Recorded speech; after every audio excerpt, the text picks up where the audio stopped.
Welcome to my channel. Subscribe and press the bell icon for more videos.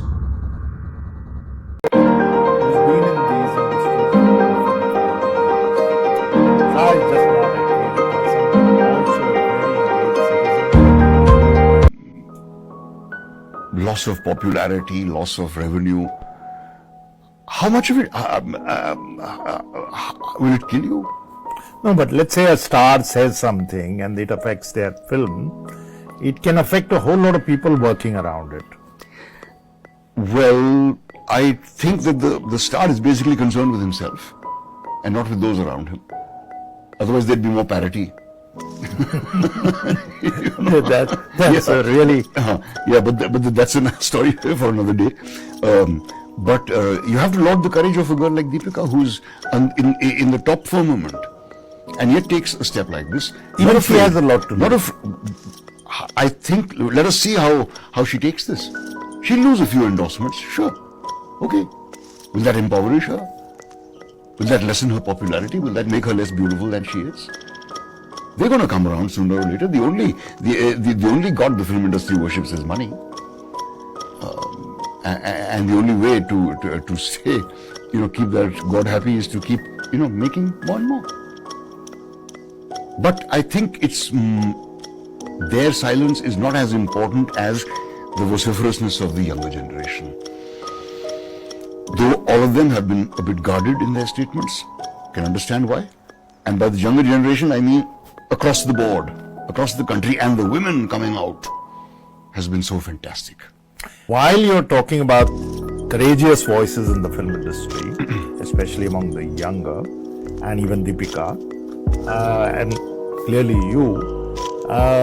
you have a scenario in which the industry is now making movies which promote endorse and promote the nationalist agenda, including distorting history to such an extent where a historic battle or a story about a general, etc., starts having being retold and reconstituted really with banners that reflect the current dispensations. Yeah. So what's new about that? The film industry is always pandered to those in power. There's too much money at stake. They do what pleases the center. You are saying it's a cynical move, therefore, commercial move. Yeah. I really wonder how much conviction there is in these filmmakers who are helping rewrite history. And what is the purpose of it? When we are trying to invent a fictional history, we're trying to invent a fictional past, we're trying to invent discoveries which were made in the Vedic age and so on, which sound ridiculous. And don't these people realize that the world will be scoffing at our actual achievements in mathematics, in astronomy, in languages, in philosophy, in poetry, and so on, because we're claiming, we're making nonsensical claims. And how far is this going to go? It's really very bewildering to see this happening. And what is so important about changing names of places? I mean, what's the big deal here? How does it make any difference what a road is called or what a city is called? But that's what's happening. So the valor of the Indians soldiers, which no one has ever doubted, is being multiplied and presented as something romantic, and the villainy of the Mughals, and whichever side you look, there are stories running down the Mughals and claiming how they were invaders. So it's not merely a matter of a road change or a movie being made. It's also history books, it's also propaganda, it's also the lectures and the speeches and the hate speech. An atmosphere is being built up where today in 2019 or 20, you're going to have the creation of an atmosphere which 10 years, 15, 20 years later will show itself in the ugliest of ways. So you're really poisoning the well. Yeah, even 10 to 15 years is a very long time. I think it may happen sooner than that, and unless it is resisted with all our might, And that is all that we can do. Because as I said in my earlier interview, which created such a storm to Karwan-e-Mohabbat, that the poison is spreading, and it is being done by the ruling party, and they are accusing everybody of what they are doing. They invent these imaginary enemies, like this obsession with Pakistan. We go on about Pakistan, and we'll reconquer POK, and we'll do this and we'll do that. And the complete saber rattling, and that's been going on. It's really very bewildering. The fact that we can actually talk in terms of we are preparing for a war on two fronts and all this kind of thing. I mean, these people who are craving for war do not know what war implies. You see, you're talking about a lot of people in the industry who have stood up and spoken out against what they see are discriminatory politics and policies. But at the same time, you've got to admit that the industry has given a lot of support to... There are fewer than those who oppose it. You think so? Yes. But they are vocal, certainly. Yeah, they're on Twitter. I'm not on Twitter. These people, they're Twitterati. And I really wish they would make up their mind what they believe in. Someone like Anupam Kher has been very vocal. I don't think he needs to be taken seriously. He is a clown. Any number of his contemporaries from NSD and FTI can attest to his sycophantic nature. It's in his blood. He can't help it. The others who are opposing it should really decide what they want to say, and don't remind us of our responsibilities. We know our responsibilities. So you're saying they actually, in numbers and impact, don't count for much? I think they are fewer than those who are opposing. Even if they may remain silent? Oh, they haven't remained silent. They've been very vocal. You have a brother in the army at a very senior level. Yes. The army has been known for being completely apolitical. Suddenly things change and the army is making noises, or senior officers making noises that reflect the political mood of the ruling party. Yes, and at the same time saying that we will stick by constitutional values, and it is but at the same time, if the government tells us to go attack, we will attack. These are self-contradictory statements. And maybe keeping every side kind of satisfied. Yeah, and as I was saying earlier about creating imaginary enemies, this Tukule gang nonsense. I mean, who is the Tukule gang? If there's anybody, it's the ruling party. They are the ones who are dividing us. And the accusation is being hurled at everybody who speaks. I mean, as I repeat before, this is said before, I repeat it. Is it blasphemy to speak against the ruling party? Or the government. Or the government. Or a prime minister. Yeah, where you can be threatened with lynching and your children can be threatened. And your personal safety is at stake. Has it happened to you? It hasn't happened to me, and I hope it doesn't. But I know it's been happening to people. I know. So when you say you brought up Tukle gang, which I was going to, it could really create a situation where citizen will turn against citizen, people will turn against each other. I mean, the road downstream, the road ahead of us is not looking very, very optimistic for a country of our diversity, our size. We have to be optimistic. We can't afford to lay down and say walk over us. We have to be optimistic, and I prefer to believe that the common citizen who has been even so far saying these Muslims are this and these Muslims are that will change his mind someday. I am determined to be optimistic. So you are clear that the ordinary citizen of this country is not... His good sense will assert itself. And not communal by nature. I don't think anyone is communal by nature. It is what you are fed. What has shocked the government today is that these students have not been led like cattle as they hoped they would be.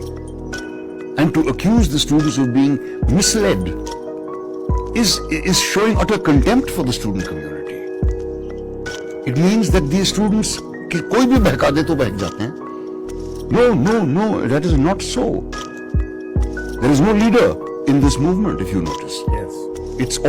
It's all spontaneous anger that is arising. And if you dismiss the anger of the youth, then I think that's a very you're creating dangers for yourself. That's all I can say. You remember your own student days? Yes, I always thought I wouldn't need to be political. I'm okay. The country is fine. I wasn't part of any student unions or any kind of movements or anything. It was gradually when I started working in movies which were overtly political, like Bhavani Bhavai or Albert Pinto or so on, that the politics of it began to affect me. And I remember Saeed telling me that no, nothing is apolitical. You cannot be apolitical. You have to have a conviction about it. It's taken me a long time to develop a conviction about it, but it's never too late. Actually, this was my last kind of bit that I wanted to come to your cinema. That the 70s saw you were very much an integral part, a pillar of the art cinema movement, and Albert Pinto or Bhavani Bhavai, even in a sense some of the other films which had kind of a subliminal message about progressive ideas, etc. Where were we then and where are we now in terms of what art is doing, what cinema is doing? I think politically cinema hasn't advanced because, for one thing, those filmmakers of the 70s didn't stick to their guns and did not really create a movement. They did not create a follow-up generation. But what they did was create a younger generation of filmmakers of excellence, which I consider very many of the younger filmmakers today to be. And they wouldn't have happened.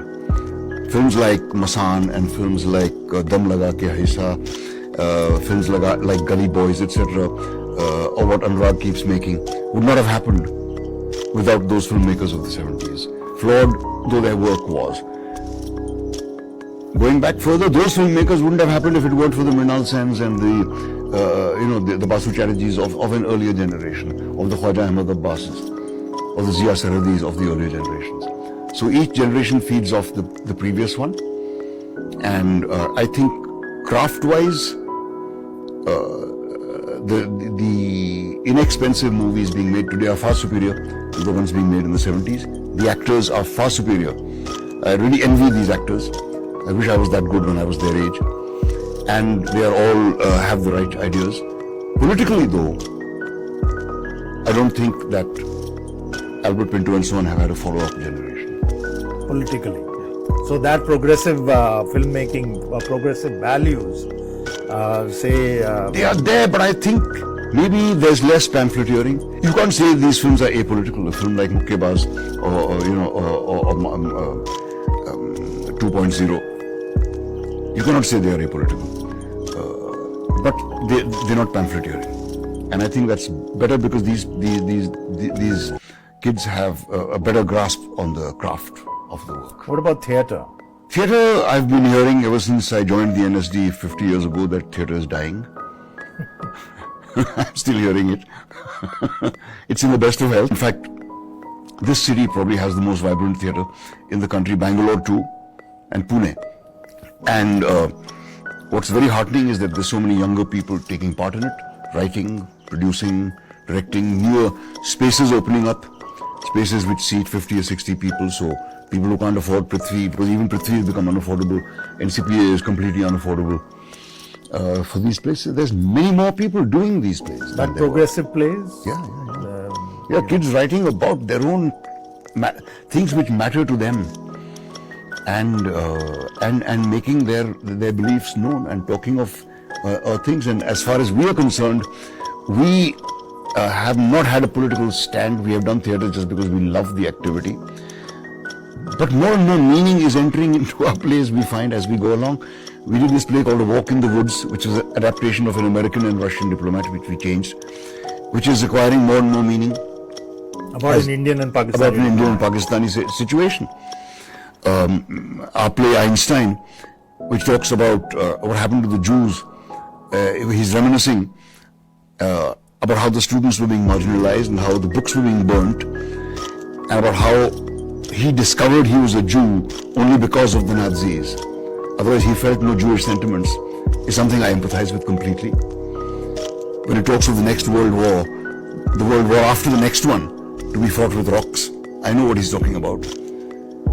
And even stories of Krishna Chandra, which we did, Ek Gadhe Ki Atmakatha, I think it's pretty political.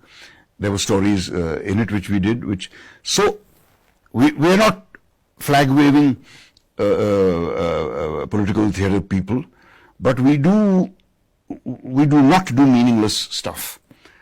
And one of my missions is to create a theatre company which will survive, which will outlive me. You've done such a lot of theatre. I was reading a quote by Bertolt Brecht where he says that art is not a mirror to show reality, but art is a hammer to change things. To change a society. Yeah. So that fervor which you are saying should now be reflected, let's say, in art, in theatre and cinema. I think it will. I have great faith in the next generation. I really feel that it's probably the first national trauma that we're going through. And it's national. One has often wondered why great writing, great poetry, by and large, has not emerged. Great films, great playwriting, because we haven't suffered the way great writing emerged from Germany, Italy, France after World War II. I'm not wishing something like that happens to us, but I think this is something which has united us, united all free-thinking people, and certainly great art will emerge as a result. Thank you very much.